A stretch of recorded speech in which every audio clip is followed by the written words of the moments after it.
the year will be. And some businesses use quarter one to set direction, some tighten systems and build discipline. Others also drift, they react and only realize much later that they are already playing catch up. And the difference is really luck. It's about planning, clarity, and leadership focus. And this morning, we're having a timely conversation on that, on quarter one planning, what businesses should actually focus on.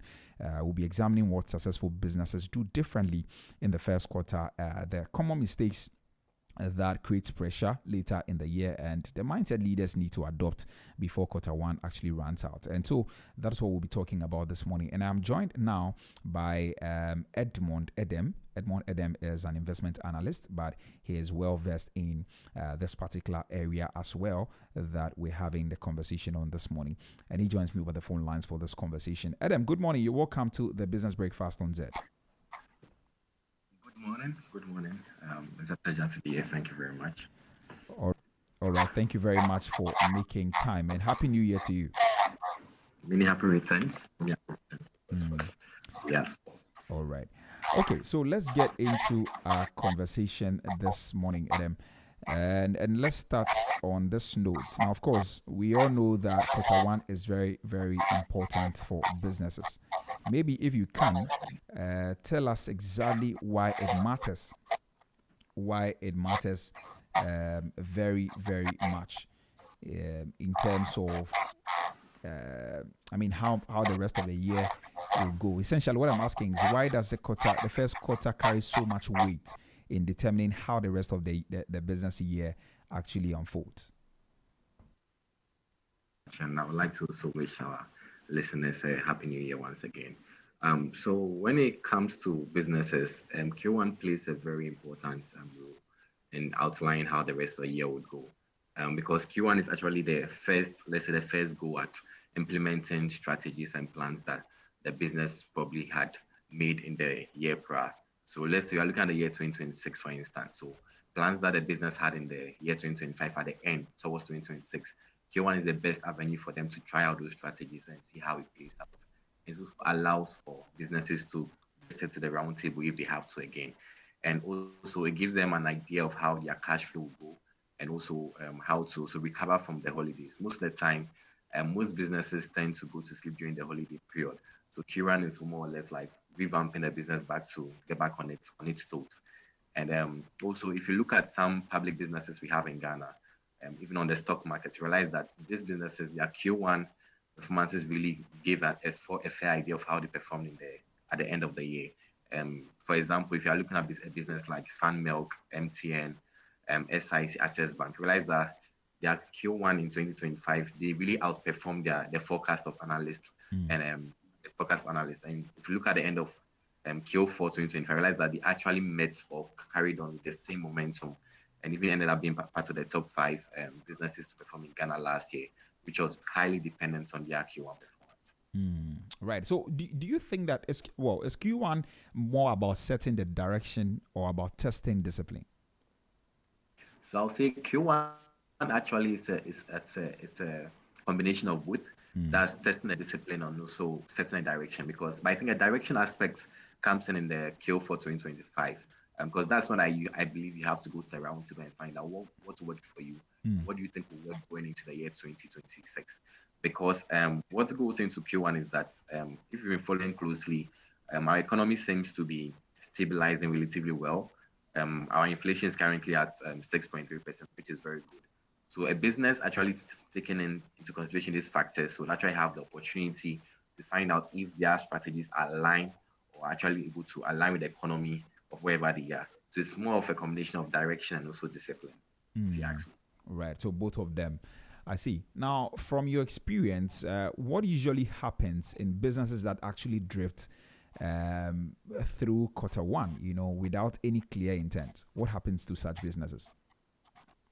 One thing you notice that such businesses are actually just blown by the wind. Mm, Someone will say, for lack of a better word, stomach direction, which is not the best for any business. Because every business is aimed to make profits and also cut margins as well, cut cost margins. So I will refer to them as planners, and we have those who are reactive, the reactors. So realize that businesses that don't actually plan or aren't proactive in their strategies always have to react. And how do these reactions come up? they might incur high debts. So if you are looking at something like our monetary policy rate, it's currently at 18%. So that gives us a fair idea of how expensive or cheap lending will be from the Bank of Ghana to commercial banks, which in the end comes down to the consumers, right? In terms of our car loans, mortgages, and all of that. So if a business doesn't factor things in, a business might not have an idea that the cost of borrowing will be less, so they might leverage on taking on loans. So a business likes to suffer honestly on unplanned expenses. And also, if we've been following the news recently as well, realize that there have been some recent hikes in the utility tariffs for our water bills and utility bills. I think they're 9.5 and 18.5% respectively. So if a business doesn't factor this or doesn't plan for this, they're going to incur extra costs you didn't plan for. And that in the long run will affect your profitability as a business and the business as a whole. And that will be more of you reacting rather than being proactive, which isn't a good thing for any business, especially in a climate like ours. So would you say that what actually separates businesses that intentionally plan quarter one from those that only react as and when they come? Like you're saying, some people actually just plan and others react. Maybe let me rephrase the question. What truly separates those two kinds of businesses? Okay. So I'll say one key thing is leadership. I believe everything rises and falls on leadership. So having a visionary leadership team and then an able team, I believe once you have a business has a clear vision, which is backed by a leader who is proactive and knows what he or she is about, that in a way is the difference there. But if you have a leader who knows what to expect or even plans for the worst. So in a climate like ours, it's important every business always has at least three scenarios. You should have a base case, which is a fair case enough, a fair scenario. You should have a worst case if everything's to go bad, and you should have your best case scenario. And I believe every good leader will actually have such scenarios for their business so that if anything should go wrong, they can actually be adequately prepared. If we look at what happened during our COVID, realize that some businesses were equally prepared. Some businesses had already ventured into the remote or hybrid work setting already. So they didn't really suffer, but they rather benefited from it. But businesses that had no plans for such occurrence really suffered the brunt. Some businesses even had to close shop and all of that. So I think it's all dependent on leadership. Once you have a good leadership on board, that would even trickle down to the team members and even the goal of the business as a whole. So the failure of the leadership actually affects the business, essentially, isn't it? Exactly. Right, but how early should a business enter the year with a clear quarter one focus, and what risks actually arise when that clarity comes late? Okay, so I believe it's normal that when it's in Q4, the last quarter of the year, we are all in a jolly mood. Everyone is joyous, happy, and their end of year parties, end of year retreats to all the fancy places you can think of, Akusumbo trips and all of that. It's important actually those are periods, not just. Hello, Edmund. Oh, I think we lost Edmund there. We'll try and see if we can reconnect him and that we can continue the conversation. But so far so good. He's been talking about exactly what actually separates businesses that intentionally plan. But he started from the fact that we all need to plan ahead of time. We need to take quarter one very serious because that's a period. And he says that it's about setting direction for the rest of the year and about testing the discipline as well. If you look at all the businesses that are excelling or excelled in the previous year, most of them actually put in place certain things in Q1. And he talked about MTN, Access Bank, and some of the other companies that are listed and who are doing very well, even on the stock exchange and all of that. So there is a need for a lot of planning, a lot of things you have to do. We're going to very soon talk about exactly what to focus on. We are talking about planning, but what exactly do we focus on? But it says that what actually separates the businesses that intentionally plan quarter one from those that only react is leadership. If the leadership is actually very serious about the focus of the business or the focus of Q1, then it helps the business actually put in place the measures to actually do well. So those are some of the things. But we're going to talk about quite a number of other things. We'll talk about cash flow. We're also going to talk about priorities and the focus, really what exactly should be focused on in the decision making very early in the year. We're talking about some of systems that you have to put in place, and the leadership and team dynamics. We'll come back to leadership also, talking about even the momentum and mid-quarter slumps and everything. So it's quite a big conversation this morning, and we'll try and reconnect Edmund Edem, and then we continue the conversation. But you can also join the conversation on 0544321019, 0544321019. Send us a WhatsApp text and I will read your messages for you.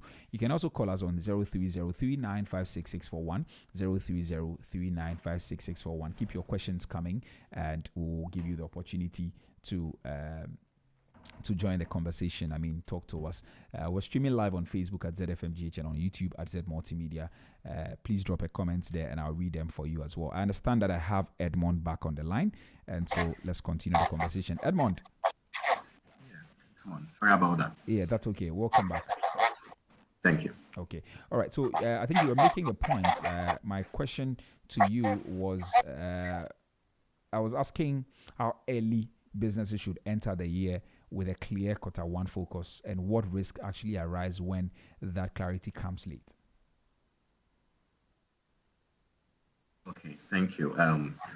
So I was sharing earlier on that Q4, we find ourselves having end of year retreats, end of year parties as businesses. But that's a very important period to also go back to the drawing board and ask ourselves very important questions. How was the year? What went wrong? What went right? How can we improve as a business rather than just celebrating? And we know that in our system, in our economy, you know that normally by the end of Q4, the government has also probably, or the finance minister has also probably read the end of year budget or the budget for the year coming next. So that even is a period for the business to try and see how they can adjust and align to such policies and how they can benefit from it. So I believe the middle of Q4 is the best period to actually start planning of the year ahead. The popular saying goes, if you fail to plan, then you're planning to fail. And it's a mantra I believe businesses should factor in during such crucial moments. But is it too late? Today is day 6 in the Q1. Is it too late, or delayed plan can still save a quarter? Well, I would say it's not too late. I think we have about, let's say to the end of this month to still make amends. Businesses still have to the end of this month, because the quarter is a whole 3 months. So we have so much. But also it depends on the nature of the business as well. Some businesses can survive that brand. I'm sure a business in the tech sector can easily adapt. But a business probably in the consumer space might feel the pinch a little. But it's not too late. I know some businesses that are personally still wrapping up their strategy for the year, still having their group meetings and all of that. So I'll say we still have to the end of January to still make amends. But it depends on the sector the business finds itself in. Right. So the sector actually determines whether you are late or not. But of course, there are still some more days ahead. So, but is it possible to be busy in Q1 and still be moving in the wrong direction? Oh yes, it's very possible. It's as a distance are also dependent on the sector you find yourself in. Some businesses happen to find themselves in, like the tech sector, like this, is ever thriving. You can have a tech product which is the big thing today, and then within the space of seconds or just an hour, it's irrelevant. And what happens? Right. Doesn't mean the business closes, so you have to adapt. So I believe the key thing here is in businesses adapting quickly to whatever comes their way. But some sectors are relatively stable. If you're looking at something like the consumer space, some things like the household consumables are always needed. So such businesses might not have that effect. So it's more dependent on the sector. But yes, a business can still be busy and not thriving. I'm sure that will later come up. We haven't talked about profitability. A business might be profitable but not necessarily doing well or surviving. So these are some things I think businesses need to pay attention to. Being busy doesn't necessarily mean one is productive. Right, but what exactly does that look like in practice? Being busy but moving in the wrong direction. Okay, so I think that can fact, if I'm looking at it from the finance perspective, you can look at that in terms of profitability and cash flow of a business. So I'll give a scenario. So let's say you're selling fruits, and which you got for, let's say, 10 cities. Mm. And when you sell this fruit, you're supposed to make, let's say, 15 cities. But let's say what happens is that you sell these fruits, right? So you'll be able to sell all these fruits. So in theory, you've made your 15 cities, but I've not realized that in cash yet because you sold out this product on credit. Mm. So in terms of profitability, you're profitable, but in terms of cash flow, you are not. So what happens when now your whoever you bought your supplier comes in for your cash? You can't. So now it means you're cash strapped. In the Mm. end, your business closes down. So yeah, you're busy going to work selling your oranges. People are coming around all of that. But you weren't realizing any cash, although you're profitable. So that's a clear scenario of you being busy but not what profitable, Mm. productive. So I think we can look at it from that perspective. From that perspective. Right. I see. Now, since you talked about cash flow, let's turn our attention there. I know that many businesses, I mean, for many businesses in Q1, there's financial pressure and all of that. That's when actually these things begin. Sales may be slow, your payments delayed, and your costs don't actually wait and all of that. Yet, many leaders actually still focus on profit projections rather than cash reality, like you talked about. Why is cash flow more important than profit in the first quarter of the year? Okay. Okay. So one thing is that actually, if you look at every business, cash flow I would say is like the blood of the business. Because the cash flow is actually talking about actually how much money is coming into the business and how much money the business is spending as well. So let's say if you are doing like trying to do it like basic math, how much is coming in minus how much is going out of the business. And I believe everyone wants to have more money coming in than they are spending. As I said, every business idea is to cut down on costs, right? Mm, yeah. Or maximize profits and cutting down on costs. So Sam, you should be careful how you use these words here. So it's important that, as I said, when the business is planning for the year ahead, it's important the business tries to cut down on costs, especially most of these overhead costs. Most of the time, some of these costs might not be factored in. Businesses tend to overlook some of their costs, like the tariffs, utility bills, and then basic expenses, which shouldn't be overlooked. So it's important that the business should try to cut down, minimize costs as much as possible. And as I said, a business doesn't want to be in the business of always crediting things out. Businesses should find a way of minimizing credits they give out, crediting their items or their services to their consumers or to their consumers. And one way business can do this is I realize that during the Q4 period, most businesses try to run discounts and all of that. It's a very good strategy. Mm, But at that point, they're trying to get rid of or clear your inventory as soon as possible to realize your profits for the year. Because you realize that our economy happens to be one where sometimes prices sometimes are being affected, especially by the foreign currency and all of that. yeah. Um, and so it's important that businesses try to cut down on credits and also find ways of engaging their consumers or customers as well. So I think a key thing here is cutting down on credits Mm, to customers and also engaging your customers as well, being innovative about ways of clearing your inventory. And also proper record keeping is very important. Most businesses, if you look at the businesses our mothers do and all of that, like the provision shops and all that, I realize that one thing that affects such businesses is the proper record keeping. yeah. Everything is just doing like in their heads, like, oh, I bought 10 of this. If I sell it, I've realized my profit. I realized that probably you bought those 10 things for 10 cities and you only made 11 cities. So if you try just realize one city, which is not good. Mm, Not factoring in the utility cost and other expenses that come in, paying salaries and all of that. But I think more advanced or business or medium-sized businesses actually factor that in. But the key thing is cutting down on costs and proper accounting practices would actually help a business mm. optimize cash flow. Right. What are some common cash flow assumptions that businesses actually make in January that come back to haunt them later in the year? So I think some, and let's say in our economy like this, it's very easy for once you have be highly optimistic. You hear people saying things like, "Oh, the economy is now doing well, inflation has come down, but why are things still rising?" Yeah. But one thing we fail to realize is that inflation is just giving us a fair idea of how the rate at which the prices of things are going up. And some things which are in constant demand every day don't necessarily tend to go down. You hardly hear the price of something coming down. Let's say a case in point, some years ago, Sachi water was about, I think, 5 pesos or even 10 pesos, but today it's 50 pesos. It will be highly impossible to ever the price will ever come down. So some Mm, businesses are highly optimistic, thinking that because inflation is down, so we tend to just um, easily adjust. It's a wrong approach to use in terms of cash flow. Because one time inflation is that it's a lagging effect. So how do we see the inflation to be around 6.3% now? It might take some months before you realize that.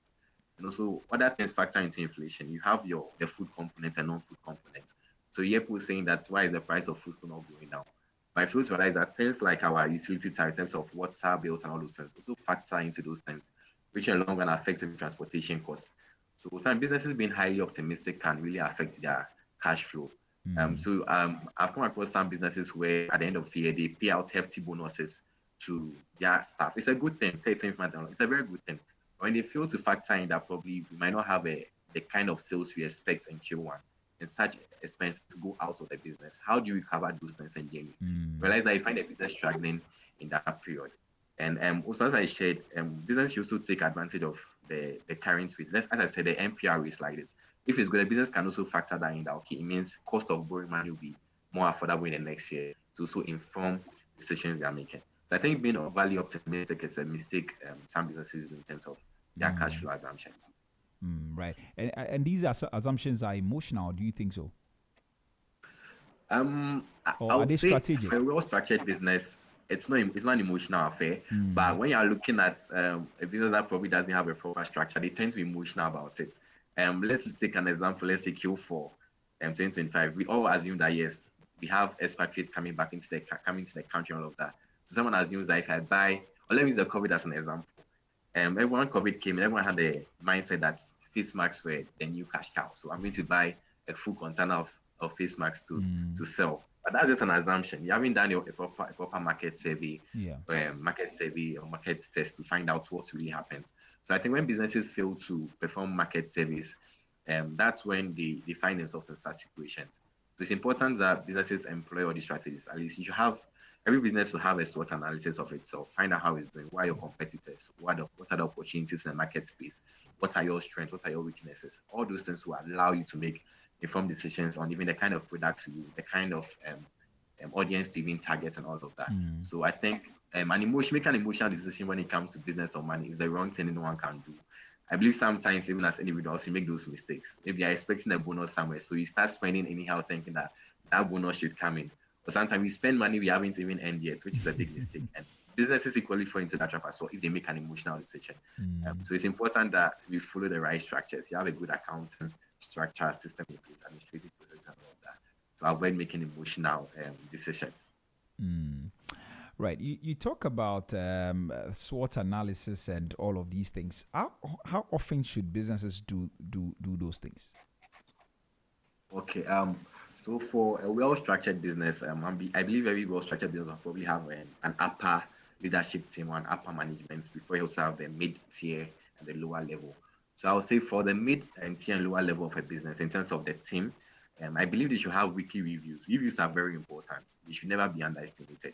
Weekly reviews are important to find out as and when issues are coming, what are the positives and all of that. And also the upper management probably can be meeting from a quarter to quarter basis. I believe it's even best practice most businesses carry out, where quarterly reviews or quarterly board meetings are carried out to find out how is the business performing, what can be done right, are there any emerging competitors and all of that. So I think weekly review meetings are important, and also good accountability practices. And also you asked earlier on about what businesses should do going to Q1 or at the end of the year, Q4 2025. I think KPIs are also important.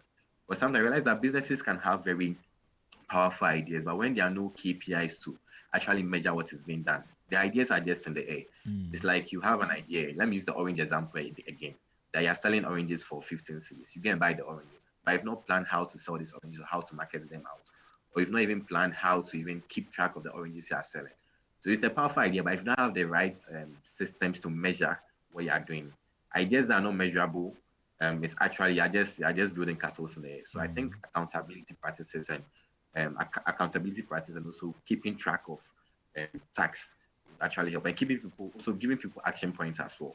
That is that most businesses have meetings and there are no action points, or tax are not delegated to people, so no one is responsible for a particular tax. That way, the work is just left to assumption.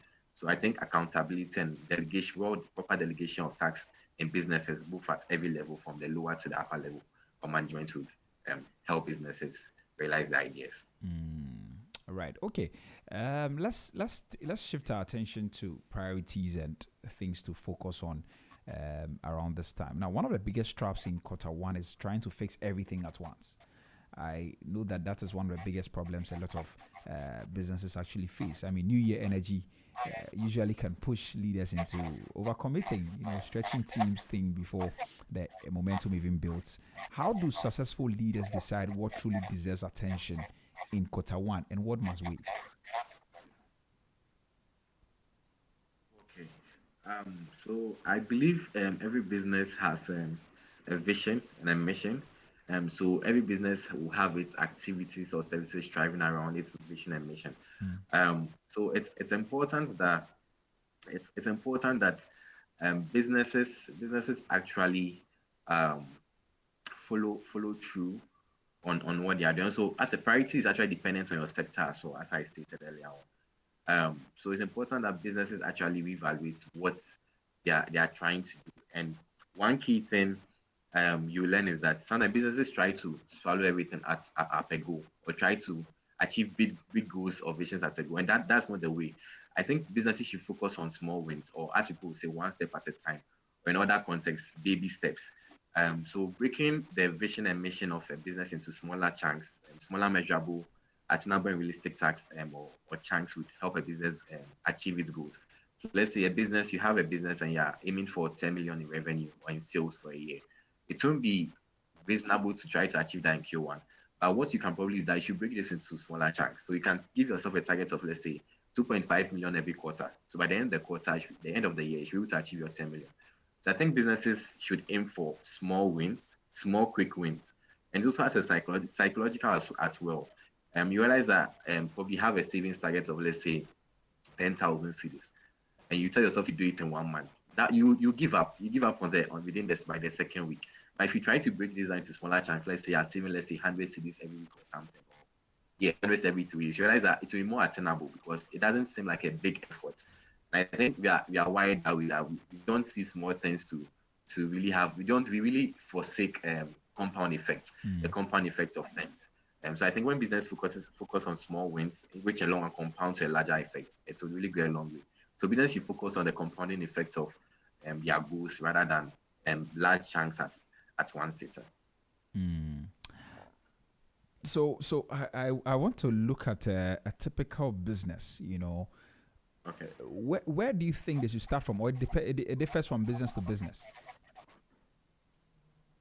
Um, I believe, as I said, I think the key thing is the business should focus on its mission and vision. Mm. I believe no one just gets up to do something. Everyone does something with a vision in mind. Right. For this, why I want my business to attain, and the mission is about how do you attain that. So I think once you have those key things in play, the business will actually have something to follow. Mm. And I believe every business as well should have people it's accountable to, or a strong leadership.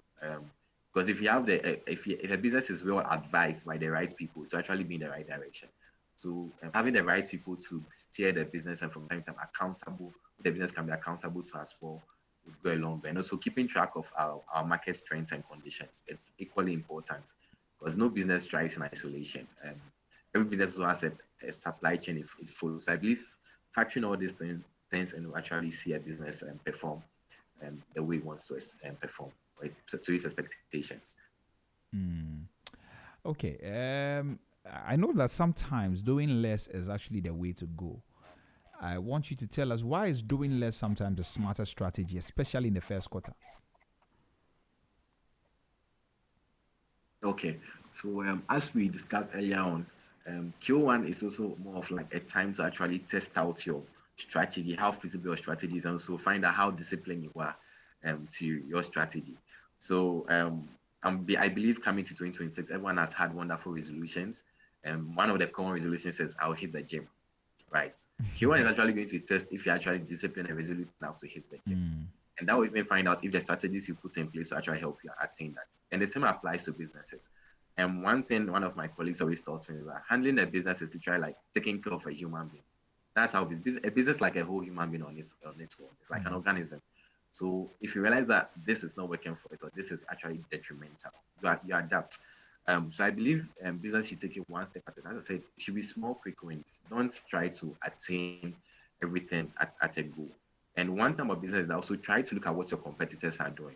In the business, if you realize your competitor is doing something which is working well, there's nothing new and understand. It's important that businesses learn from what their peers are doing well and not doing well to inform their own decisions. And as I said, these things are actually very sector dependent. So every sector has what works for it and what doesn't work for it. So a business should be mindful of its surroundings to adapt well enough, so to match also as I said, the economy as well as a whole. So being adaptable and following your mission and vision as a business would actually see us do less. And also jumping to, as I said, less. Sometimes doing less is more. Um, let me jump to the tech space again. So something like a tech space business or a tech business, they don't need large numbers to carry out what they need to do. Yeah. They actually try more smaller teams. But something like, let's say, a consumer business, you actually need more people and also more machines. I'll say that doing less, meaning more, is dependent on a sector. I think that's the thing. Businesses are sector dependent, heavily Mm. sector dependent. So it apply. It looks so it depends on the sector. Yeah, we are looking at. Yeah. Mm.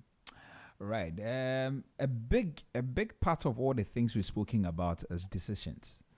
And I think that is the focus of largely what we've been talking about so far. And I know that decisions that are made in quarter one actually carry long shadows, And I want to know, how does decision making in quarter one differ from decision making later in the year? Yeah. Okay. I'll say one thing that might cause the decision of Q1 to differ from Q2 is, one thing is policies. You realize I was saying that you have to, as a business, you have to look at the environment you find yourself in. So let's say Q1 like this, as I said, I stated earlier on about the NPL being 18%. It's good for businesses. I mean, businesses can easily borrow money to fund at a lower cost to do whatever they have to do. But let's say, assuming in Q2, MPR is reviewed quarterly or as and when. Assuming in Q2, this MPR boosts or skyrockets up to about 30%. That would have to mean that the business will have to be adjusted. Or the business might not also be able to borrow at a particular rate. And if you're even looking at something like our foreign exchange as well, foreign exchange, how volatile our foreign currency is in this part of the world.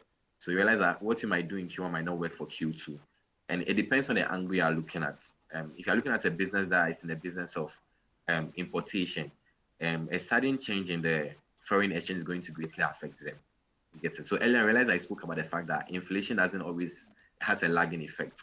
As you mean, I bought items worth as I bought items of $10, which was at 10 cities, and now I'm told that it's going to be 14 cities. That's going to be a loss for me, because now even if I realize my profits or I make my margins back, how am I going to repurchase items again at a higher foreign exchange rate? It's going to affect. So sometimes the policy on the environment financial actually um, affects the business. So our environment, I would say right now, the good thing is that things are actually stabilizing our economy, and which is a good thing for businesses. One of the days when inflation was skyrocketing. So today your business is making gains, and next time making losses, which you can't even explain, Mm. even to people who are invested in your business. So I think the investors, the policy of the environment, the business itself affect the decision making. Also, secondly, as for the team, and businesses in our part of the world find in some situations where you might have high attrition rates, where you might have vulnerable or important team members leaving your team. So realize that at that point, the business has to adjust to such changes, and even changes in leadership as well. So, but I think the main thing for our part of the world is the policy, the macroeconomic policy, or factors that factor into um, that affect businesses in one way or the other. So I think the Mm. key thing is actually the macroeconomic environment we find ourselves in for businesses in Ghana. That's a Mm. key thing in making decisions that differ from quarter to quarter. And Okay. also as well, another key thing is also performance as well. I believe any business that does well in Q1 would actually just improve or do better what we're doing in Q1 to see better results in Q2. Mm. And then a business that doesn't meet their expectations in Q1 will have to just reevaluate what they are doing as well. So these are some few things that affect how decision making differs from quarter to quarter. Mm. Right. Okay. So you hold on for me. I just want to announce the phone lines again. If there's anybody who wants to join the conversation, they can do that. So if you're tuned in, this is Business Breakfast on Z101.9 FM. And this morning, we're talking about Q1 planning, exactly what businesses should focus on this year. And my guest is Edmund Edem. He is an investment analyst, but also very well versed in issues of this nature, and he's helping us make sense of all of that. And we've spoken extensively about quite a number of things. We've made progress on the conversation so far. We talked about cash flow. We talked about exactly why this particular period matters, how to be part of the planners than the reactors. We've spoken about all of those things, but we still have quite a number of things to talk about. You can join the conversation on our social media platforms. We're on Facebook at ZFMGH and also on YouTube at Z Multimedia. We're streaming live on those platforms. Drop a comment under the live stream and I will read them for you. If you have questions, please send them coming, and Edmund will respond to them accordingly. You can also engage us on our social media, on our WhatsApp platform 0544321019. Send us a WhatsApp message 0544321019, and I'll read them for you, and Edem will respond to them. You can also call us on 03039566641, 03039566641. The phone lines are open. Feel free to call us, and we'll give you the opportunity to share your thoughts with us this morning. All right, I think I have a caller on the line. Hello.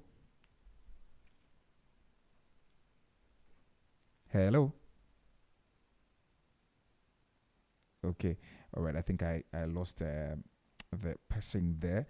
Please call back if you were calling us a few minutes ago. Please do well to call back, and we'll give you the opportunity to join the conversation. All right, so Edmund, let's continue the conversation. Now we talk about we already spoke about the decision making part of it. I want to also know, why is speed without recklessness so important in early year decisions? I lost you, but can you kindly repeat that question? Yes, I'm asking that, why is speed without recklessness so important in early year decisions? Okay. So I think the reason why speed without recklessness is important is that sometimes in the business world, it's about who makes the first move. So in business, we have something called the blue ocean. So that means an area which no one has ventured into, a business area no one has ventured into. So sometimes, assuming a business comes up with something innovative for the first of its kind, it's important the business takes the first move. We refer to it as sometimes the first mover advantage. Because realize that our space, you realize this happens in our space a lot, where if a new product is to come to market within the span of some few months, everyone is mimicking the same thing. Yeah. And there's no harm in copying in business. I think that's what the Chinese have really done well, which has seen their economy do very well over time. Even if you look at local products, you realize when Coca-Cola at some point was like the main only form of Coca-Cola we knew, or Coke products. But with time we have Bell Cola, we have Coca-Cola, all those things coming into the market as well. Realize that at this point, it was more about the person who came to market first, because the Ghanaian market is used to the first come first serve basis. The product they are exposed to first is what you'd always identify as being the authentic one. I'm sure up to now, most of us will still remember products like key soap. That was the first thing we were exposed to. So it has kind of been psychologically imprinted in our minds. So as a business, it's important that you take advantage of innovative ideas as and when they come, rather than waiting. The one thing about business is that if you're always kind of scared, you won't really be able to see the results you want to see. But that doesn't mean you should make rash decisions, as I said. You should actually make calculated decisions as well. And it's all dependent on, as I said, making a good market analysis, or running good market service to find out what people need at a particular point in time. So I believe it's about taking the first step, or taking a first calculated step, which will be very crucial in a system or a country like ours. So yeah, making quick decisions but not reckless one is very important in the business world. That don't be hesitant to take that idea. If you want to, just go ahead and do it, as long as it's calculated. And as I said, always look at what businesses are doing, so what's working well for them and what isn't working well. And also, the funny thing is that all these things are also sector dependent. You produce what people need. You need to produce what people need at an affordable rate, so ensuring your profits are also good. So I think, yes, businesses should strive to take the first move as and when they have the opportunity, and nothing should hold them back. Well, some businesses actually decide to wait for quote and unquote perfect information. What is the danger of that? So one thing is there's nothing if you're always waiting for a perfect information, you never get a perfect information. And you never make any decision. I once visited a program with a friend where we were supposed to do something, and we were supposed to do something, and although everyone was happy with it, my friend and I knew that we weren't able to deliver up to like 70% of what we planned, but so everyone were okay with it. So sometimes businesses should not really factor what people would think, because as I said, you have the idea, you know what you're aiming to achieve. So sometimes you just have to go out with it. If you're waiting to be perfect, you wouldn't see any sort of progress in what you're doing. And there are many businesses that have gone through that and have suffered a branch of it. I'm sure even I've heard of some students who have businesses on campus, food businesses and all of that. And you realize that most of the businesses who tried were those who weren't scared about what people would say or what people would think. They went on to do it. Sometimes you are scared thinking you want to patronize the product. But until you go out there, you realize that there are a lot of people who need that particular product or service you're providing. So you shouldn't really wait for the perfect information. But I think once the fundamentals are right, you are good to go. It's all about the fundamentals, not necessarily having the perfect structure, but about making sure the fundamentals are right, and the business should be able to thrive on that. Right. Okay. So let's now drop. Let's now try to break it down a bit more. What types of decisions should never be postponed beyond quarter one? Okay. So if you are looking at the business perspective, some things are like regulatory things. Business shouldn't overlook things that have to do regulation and compliance. Let's say a business, you have to file your tax returns and all those things. Those things shouldn't be overlooked. Those are things you need to ensure your business has a smooth operation. The last thing you want is the regulatory bodies coming at you. Yeah. So those in the food business like this, you don't want FDA coming to you because of something you fail to look at, which might hamper your business. And also, I think another thing businesses should also focus on is also credibility. It's very important in our space, credibility as well. And another thing business can look at in Q1 is also leveraging on the current macroeconomic factors. As I said, right now, the cost of borrowing money for business is very low. I think businesses can leverage on it. A business, you can't always have all the cash you need to carry out the ideas you want. Sometimes you leverage on. Hello, Edmond. All right, I think businesses need to really take advantage of as well, leveraging on that. And I think these are a few things businesses can leverage on in Q1, especially. And also the government, I said the government is also bringing on board a lot of very innovative policies and systems to help businesses. Something like the big push, which will be implemented very soon. I think it's something businesses should look at. Business should leverage on government initiatives which are out there, because most of them come at no cost. And most businesses, we realize in Ghana, are suffering because of information gap or their inability to actually take advantage of information that is available. But sometimes you reach out to business and realize that you share some things with them, they're like, they never knew this was there. But I think that these things are actually there to help these businesses in the long run. So I think businesses should take advantage of the information and policies government is putting in place to see what they want to see. And also, if businesses as well, which are probably in their early stages as well, and also benefit greatly from tax holidays available. I think they should be ready to actually learn and also take advantage of information available via the government and other sources. Okay, I have some questions coming in, and so let me just let you. We're going to talk about systems. I know systems are also very, very important going into the year. We'll talk about that shortly. But this one, message is coming through. This one says, I'm learning plenty from the discussion. Big thanks to the guests for breaking it down simply. And that is coming from Victoria. Thank you very much, Victoria, for sending us your message. Please add where you text us from when you send us a text so that we can also know who's listening.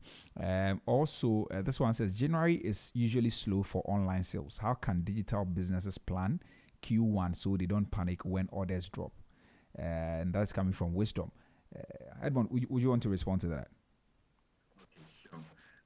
So this also dependent on cash flow management. So you realize that I emphasize the fact that businesses should be administrative and be very good hard on record keeping. So if you have a business that is at least 2 years old, you have at least enough track record to know that, okay, at this season in time or point in time, my business doesn't thrive in a particular way. So at that point, you are careful of you're actually careful on how to manage certain expenses. You can bring it down to your own basic expenses as an individual. Let's say, in the month of January, you've spent a lot in December. So there are certain things you have to let go of. January is not the time you are now eating out when you can actually save money by preparing homemade meals and all of that. Same applies to businesses. I don't think it's prudent for any business to be paying out hefty bonuses to its staff in January, when you know probably at that point you now have sales. And so businesses should also learn. One thing business can incorporate is also diversifying as well. So let's say you know your business, you're in the food business, probably you sell banku. I know that in January people don't really patronize banku than rice. Yeah. When it gets the amount of January, what can a business do? At that point, can probably prepare less of the banku and more of the rice. So as I said, businesses need to be adaptable to the season they find themselves in. And also, if you know you're an online business, I think you should also try to strive more on reaching out to customers as well. Sometimes, I think businesses have an issue of customer retention. They don't follow up on the customers they have, and some businesses are just focused on reaching out to more people rather than also improving the relation they have with the current customer bases they have. Because sometimes one way businesses strive is that it's by word of mouth. A satisfied customer actually reach out to more people for, and that even saves you a business on your marketing costs. But in business, you actually factor in the season they find themselves in and how to also or diversify as and when needed. So when to make the right expense. So I think it's all dependent on your cash flow management and also your record keeping. Business should learn to keep track of their inflows, their outflows. So I think that at a particular season, this is what comes in, this is what goes out. And I think a business should be able to thrive very well in such a season. And now if you're, let's say, you're an online business, I think during the period you realize that people are not, you don't have a lot of customers or sales are low. I think that's the time for you to make some investments in your marketing. That's the time for you to go out and market more, run promotions and discounts, and to go a long way. Everyone likes a lovely discount, of course. So business should try to take advantage of such things as well during such periods. Right, but I mean, from what you're saying, I mean, it's more tailored towards businesses that have been around for quite some time, and of course, they have observed the trends. But what happens to a business that just shows up? I mean, this is their first Q1. They started somewhere middle last year. What do they do? Okay. So for businesses like that, businesses have phases that they go through. So most of the time, I think most of us have the mindset. I think it's something we learned from home when we were kids, thinking that if you start a business, your capital becomes your profit. It's a mistake most of us make. So let's say you put 10 cities in a business, then you make 10 cities. So if you realize that that first 10 cities you've gotten is actually the capital initially invested, and you end up spending it on whatever you want, instead of that capital being kept until you realize extra money. So I think for a business like that, you need to realize that in your first few years, you're not looking for profits, you're just looking for sustainability. And also, you're actually building your capital base so you can later do any reinvestment you need to expand your business. So I think for a new business, don't be focused on making huge returns. Just focus on making your sales or making your revenue. As I said, it's the small wins that matter. So just ensure that you are still building your customer base and you are making steady progress until you've been able to recoup your capital if you have extra to reinvest to expand the business. So for a new business, don't be in a hurry to realize profit, but you concerned about building a customer base, building a particular niche for yourself. So having enough capital to invest to expand as and when necessary. So don't be in a hurry to look at big wins, but look at the small wins that really matter. Right, Edmond, that is very helpful. But you see, my question is about, you were talking about the fact that businesses should look back and look at the seasons and what actually sells around that season or what the demands are around that season. And I'm asking that if I just came into business somewhere, maybe middle of last year, and this is my first Q1, how do I go back and check? I wouldn't have any records to go to. So what do I do in that particular situation?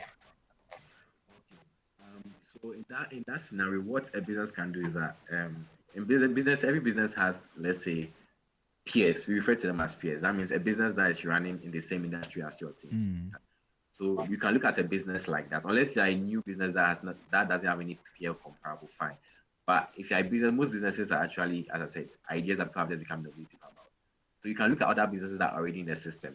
How did they perform at other seasons in their life cycle, or how are they even performing at the current season you're looking at? So you can see how they are performing to inform what you are doing. I always say this, that sometimes life is too short to make every mistake by yourself. You can learn from what other people are doing. If you've seen other businesses doing what you are doing, you can see how they are performing, how they've navigated particular cycles or seasons, and that can even inform your decision as well, without you necessarily having to go through the experience. You can even rely on consultants. Businesses can also leverage on consultants as well, who have the required expertise and experience in such areas to advise them on what to do. And a consultant has probably been in many businesses to know that, okay, at a particular season of this business, this is what happened, and this is what they did. So you can leverage on that expertise and advice. navigate your way through. Right, very helpful. Another question here, I think we've touched on that. It says that what mistakes do Ghanaian businesses commonly make in the first quarter of in the first quarter that affect the rest of the year? And that is coming from Sefa. I think we've talked about that, but you may want to just respond to that briefly. Okay. Um, so one thing we shared was that businesses being overly ambitious, not focusing on the small wins. As a business I said, Q1 is when you're actually testing out your strategy for the year. Is it going to work? Are you actually disciplined to even match your own plans or resolutions? How our policies will affect our policies still the way you expected them to be? Are things going according to the scenarios you've planned out? So as I said, it's important that as every business you should have different scenarios planned out. You should have your base case, you should have your best case and your worst case scenario. So anything that comes, you're prepared for the worst. So it's something businesses should actually but always have in mind to be prepared for the worst or even the best. So I think businesses should also take quick decisions as well. I don't make emotional decisions as a business. So this cuts across because you're talking about every business. That's why I'm not really being specific. So Yeah. I'm just looking for every business, be it a small scale, or even a medium or large scale business. So these are some key things that cut across. Okay, right. And talking about systems, now let's turn our attention to that. January often comes with high motivation. Everybody is excited. Some vision boards, big declarations here and there. But over time, motivation fades, and this affects. This is something that affects human beings and also businesses. And you also mentioned that running a business is like taking care of a human being. So of course, you need systems to be able to sustain certain things. I'm going to ask you what systems should be put in place. But just before that, why do systems consistently outperform motivation when it comes to Q1 execution? Okay. So I think if you're looking at something like motivation, most of the time motivations are emotionally driven. And I said businesses shouldn't really thrive on emotions. It's the wrong way to go. But systems are actually put in place regardless of emotions. Systems are institutionalized. So regardless of the situation, systems are meant to withstand various situations and actually give direction on what to do. And that also is good. Your business should get to a point where the systems outweigh the sentiments of people. Businesses shouldn't be run by sentiment, but rather systems. And then some systems to put in place is probably, as I said, a system of celebrating small wins. And the reason why sometimes businesses don't do it is that the team gets bent out. You get it because when they feel they are probably not recognized for what they are doing. I think this is very common in businesses that are dependent on sales, dependent on sales and marketing. So you have a business where you have a sales team, and then you should actually recognize every small milestone they attain. So try to break down the chunks into smaller amounts for them. I had a friend who entered the sales business some time back. He was given a very huge quota, which was in euros, and he was scared by it. So he told me, I was like, even I saw, I was like, this is unrealistic. So I think even his manager could see that this was something he couldn't do. So he could do it, but it just looked big at a goal. So what his manager did was manager had to break it down into smaller chunks. And then he was like, oh, this is something he could do. And he was able to achieve it. I think businesses should set realistic goals for put systems in place for realistic goals. As I said, another system to is accountability and review meetings. Review meetings are very important. That way they are able to reflect on what is working and what is not working. And this review meeting should not only arise when there are issues, like when things are going on as well. To motivate the team and let them know that this is working and this is working, this is not working. A business shouldn't thrive on motivating staff just by money or monetary motivation. But systems where team members are reviewed regularly, are even encouraged or even recognized for what they are doing will go a long way. And sometimes, as I said, every business has a mission and vision. So it's important that even if you're a business owner, you have people employed under you. You should always remind them why the business exists. You should remind them of how their input is even factoring into their business. I'm sure you've heard of instances where people have turned down um, opportunities that were paying them more to just stay in a somewhere where even the cash was less. So you realize that it's not always about the cash, right? So ensuring that your team members understand the reason behind that business and that they feel appreciated as well. So that's the emotion, the human aspects of businesses as well. That your team members should always feel encouraged or seen and celebrated for the small things that they do because it goes a long way. Right, makes a lot of sense. So by the end of quarter one, what systems should already be running smoothly in a well managed business? Okay, so I'm sure. So as I said, talking under review meetings by the end of Q1, I believe every business should probably know if there's supposed to be any reassignment or redelegation of tax. Probably, I believe every well-established business has everyone in charge of something or tax delegates to people. To realize that someone is not probably pulling their weight enough, it's either you reassign them or even you organize training. One thing businesses neglect is that they don't offer any form of training or skill advancement for their employees, which is very bad. Because things are changing every day, things change, and you need to make sure your employees are actually up to date with the systems or sector they find themselves in. If it's a sales team, organize there are times you can organize short training sessions for them, be it in-house or even out of the office too. Even equip them on how to talk to people, or even update them within the current products that are around and all of that. So I think regular training sessions and for your staff would go a long way. After Q1, you can assess what they've done is what needs to be done. If you realize that some area needs for probably more investment, you can do that as well. I think after Q1, skill advancement is important, as I said, and also review meetings, ensuring that people are accountable for what they are doing. And that's where the systems are in place. If someone knows that if you don't meet your targets or you don't pull your weight, this is what happened to you, because it affects the whole business. So they'll actually be on that tools to carry out what you want. And it's all dependent, as I said, on the mission and vision of the statement. You should always ensure that everyone is aligned to what the business wants to do or achieve. And also, innovation is important as well. I think every business should encourage its members to come up with new ideas, and what can we do better? Always finding innovative ways. You should encourage your staff to be innovative, and having an open door policy also helps a business as well and its members and the whole team. All right.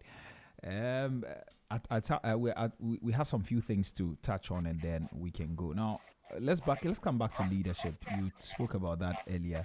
We'll touch on that and then team dynamics. Now, I know that teams actually take cues from their leadership, especially at the beginning of the year. You know, how things actually look at the top actually trickles down to the people. I want to know, how does leadership clarity or the lack of it in January affect staff morale and performance for the rest of the year? So I think this is an issue of um, a posture of the leadership. Um, I believe if the leadership seems unconcerned or unperturbed, one way or the other, people also, most staff or employees of every firm always look at what their leaders are doing. And I think leaders should also be people who actually do what they say or what they preach. If you are telling your staff to get to work at a particular point in time, and you get to work really late, you literally even lose the right backing or standing to tell them to come early. I have a friend who works at a particular firm, and although the reporting time is 8 a.m., the CEO of the firm is in the office by 6 a.m.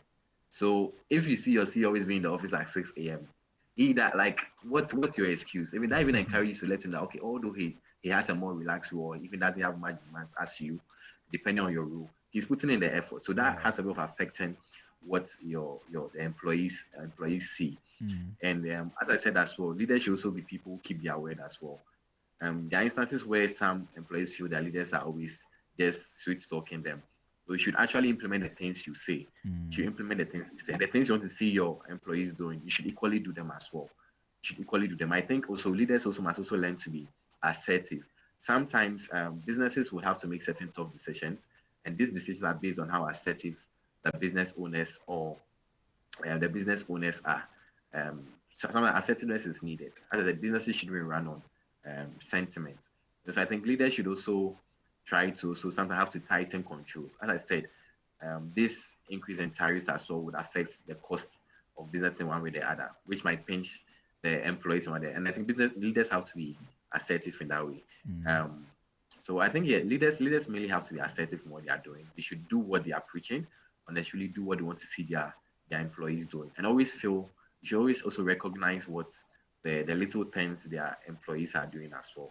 And then one thing I believe I've seen businesses thrive do is that they have an open door policy. Realize that now most businesses are incorporating things where they address each other on a first name basis. It has a way of making the employees feel okay. It takes them out of that restrictive feeling of I can't do this as the boss here. But an open door policy helps us solve a thriving environment, and that way the business would see the results it wants to see. And as I said, it's not always about the money. It's not about the monetary compensation, but how the employees feel, their well-being, how the right mindset they have. And every business should thrive once these things are in place. Be it a one-man business. This doesn't apply to a one-man business by the way, but businesses that have people People employed from a working small for to them. large scale Right. business. Right. So, what are some of the mistakes that the leaders make in Q1 that unintentionally demotivate their teams? Okay, I think one thing might be the unavailability of the leader. How so? For our space, the Ghanaian space lies, I think most Ghanaian, we have the mindset where we want to always see the leader or the boss around. I think a mistake any business owner can make not available at a crucial point like this in their business. This is not the time for business owners to be taking unnecessary trips or vacations. It doesn't set the right tone for the business. This is the Mm. time for them to apply a more hands-on approach. And we're talking about a more hands-on approach as for most some business owners think that business leadership or leadership is just an armchair activity. No, it actually requires a hands-on approach.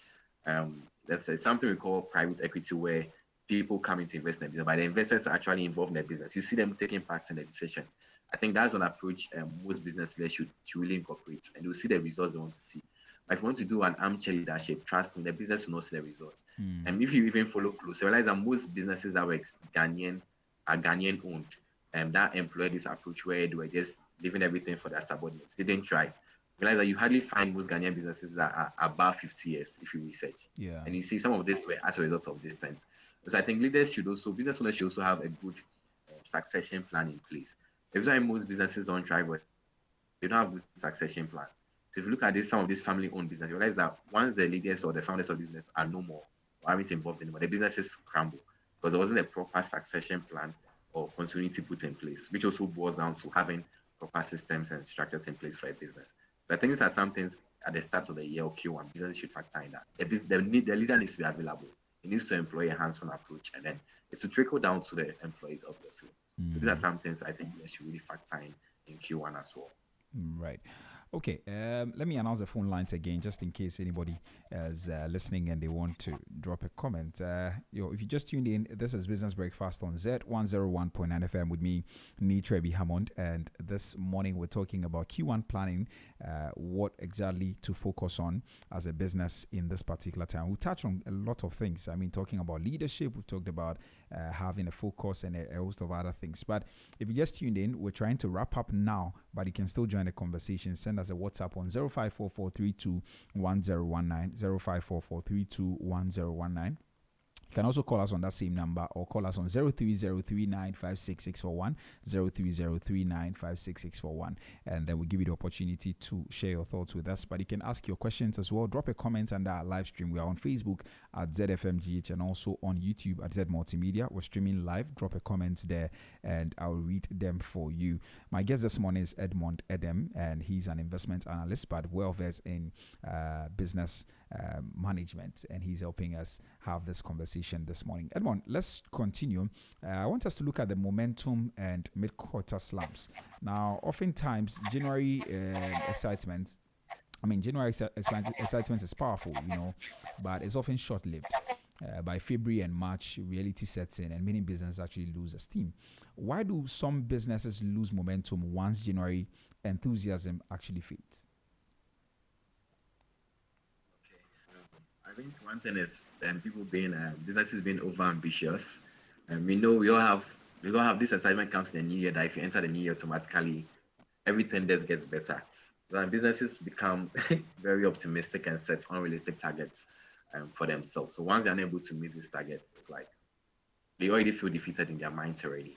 Mm. Um, so it's important businesses set realistic targets. Don't, as I said, as a business, yes, you have competition, but most of the time, the competition you have is actually from yourself as a business. It's about you meeting your own internal targets first. So I think setting realistic targets is important. Mm. And I think another thing that would help businesses should also learn to be collaborative as well. Sometimes one thing businesses fail to understand is that it's every business or every sector has unions. I mean, when businesses don't belong to such unions as well, so they feel left alone or they feel they are the only ones experiencing such issues. But when businesses belong to unions and associations, in this regard, it's they're able to have a fair idea of what's happening in the industry and even privy to certain information as well, which even help them. So as I was sharing, sometimes because businesses don't have certain information, they might think they are probably either doing well or not doing well. Like as I was sharing, like the big push project the government has installed.